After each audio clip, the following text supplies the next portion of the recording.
500 watts. Like, in my theory, you don't need 1,000 watts. You don't need 2,000 watts. You don't need to run at 1 ohm because you're already working with very limited space. So, given that my amp, see, it's like, I don't know, maybe 8 inches long. It's not that big at all.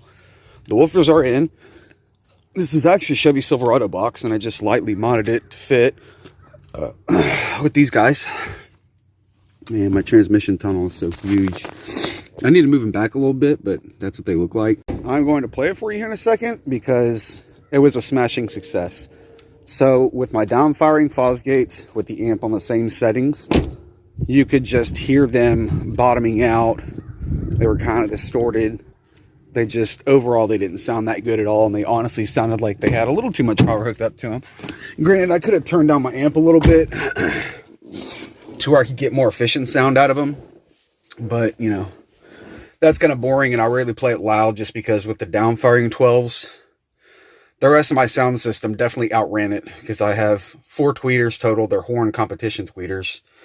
And I've got 1, 2, 3. I got 6 door speakers total. So the amount of sound clarity and the amount of tweet I have would just outrun the boom. So with the downfiring 12s, it was just purely convenience that I added some boom. But these 4 8s, and these are the 800 watt max. I think they were like $80 a piece. I bought them off eBay, and when you buy more than one at a time, you get a discount of like $3 a pop. So I want to say it was like $380 for all 4, which isn't bad, but it sounds dramatically better. Now, I did video on the polyfill that I did because you really could use polyfill with limited space. And with a truck box, you have like no space. This isn't a Tahoe. We don't have a box that's bigger than a Yeti cooler. So you don't want to go full retard when you don't have enough room to do that. I would never, with how it sounds now, it's shaking everything. It's ridiculous. Like my rear view mirror shakes. Parts of my dash are making freaking noises. And that's just at 500 watts with an amp under the seat. If I wanted to go bigger, I would have to gut the wiring for this amp, run it all the way to the back, put it behind the seat, where it would definitely be muffled and wouldn't get the airflow it could use for being a 1,000 plus watt amp at 1 ohm. I just don't really believe in sticking it behind a seat where it's all like cramped up and smothered. So again, at 500 watts, and the woofers aren't even fully broken yet. I think they're supposed to get 40 hours of half gain.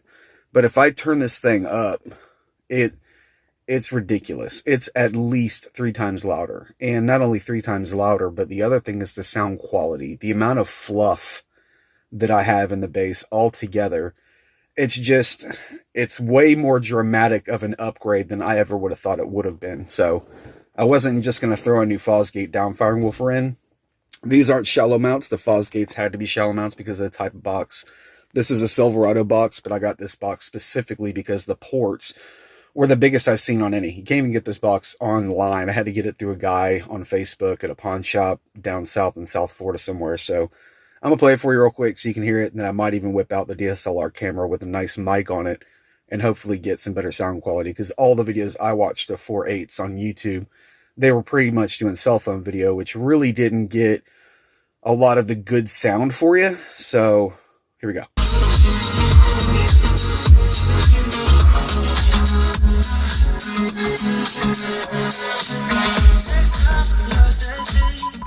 Alright, we're going to turn up the juice on the woofers.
It's ridiculous. I mean, you can hear the panels back there quaking.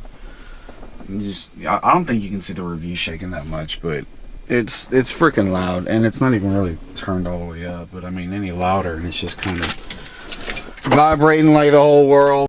Well, I did the video with my wife's Canon like T6i with a sock mic that I have. Pretty nice mic and ISO or iOS mic, not sure. Watch the video.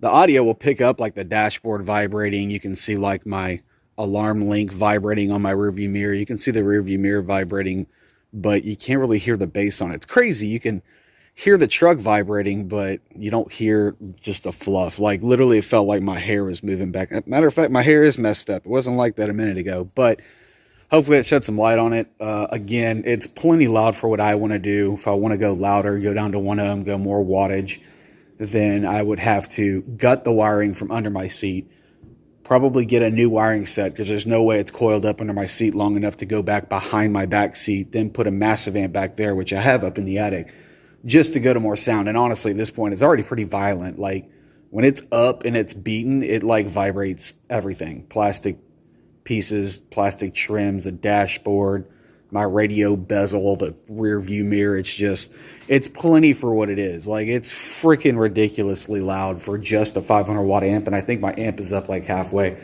I'm still gonna play with my tuning on my amp because honestly I haven't touched it since I put them in because they're only supposed to be played at half gain, but that'll give you an idea.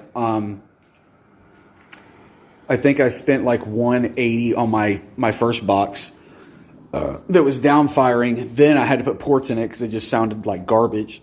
It didn't sound loud enough. It sounded very muffled. So I ended up putting ports in it myself, which took time and labor. And the PVC pipe from Lowe's cost money, and the Gorilla Glue cost money. So for $80 a sub or $50 a sub back then, plus a $200 box at $250, I'm into this box and this set of woofers, these 8s and this 4/8 ported box. I'm in it for about $1,000, which to me is well worth it because the sound quality is way different. So I'm going to drop this video as well for the 4/8 like review in addition to this wiring video. But I hope this helped out. You got any comments, comment them down below. Again, I went with a Silverado box just because I wanted a bigger port. You really need as much port as you can get, and I didn't want any smaller ports than that one had. Same guy that I got this box from had another 4/8 ported box. It was Rhino line, looked really good, but the ports were like half the size. So I wanted to get as much port as possible. And that concludes the video. Make sure you subscribe. Got a whole bunch of stuff on the channel, so subscribe to our channel, help us out. We can get a hold of some more money and go a little crazier. Because we got four-wheelers, motorcycles, little quads. I got 2 blasters at the other house. We got a turbo Mustang that's blown up right now. It's going to get forged. You want to do a series on that? Subscribe. We'll see you next time. Thanks for watching.